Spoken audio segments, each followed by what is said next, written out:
Good afternoon one and all. In this video we are going to see the relation between LCM and SCF of two numbers. Now we will take some example first and then we will derive the formula. Okay.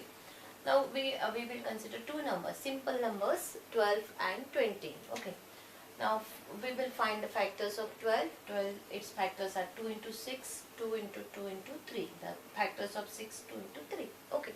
So these are the prime factors of 12. Now 20 is divisible by 2, 2 into 10, factors of 10, 2 into 5.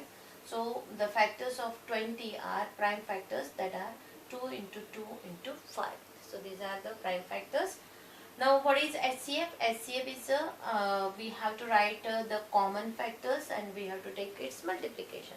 Okay, so the common factors are 2 and 2 written once and we take the multiplication. So the highest common factor of 12 and 20 is 4. Now what is LCM? As we had seen that LCM we have to take the common factors once and the remaining factors again, all the remaining factors, and we have to take the multiplication of this.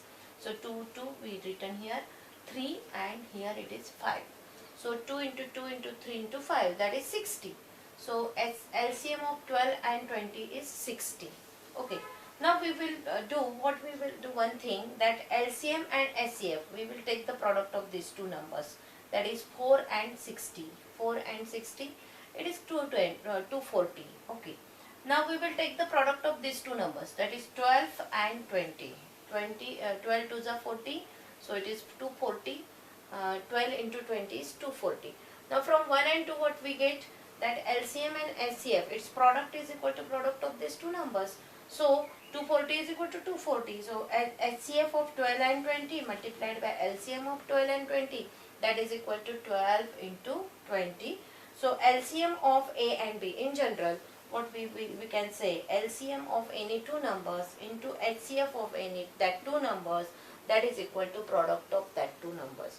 So out of these 4 means A, B, LCM and HCF, out of these 4, if you have any of the 3 quantities, you can find the remaining one by using this formula, that if A and B are given and LCM is also given, you can find HCF directly by using this formula.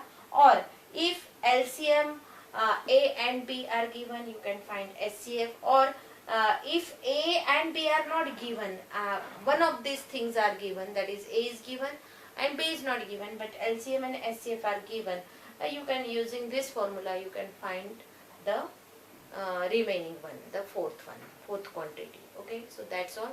We will see the problems on this formula in the next video. Thank you.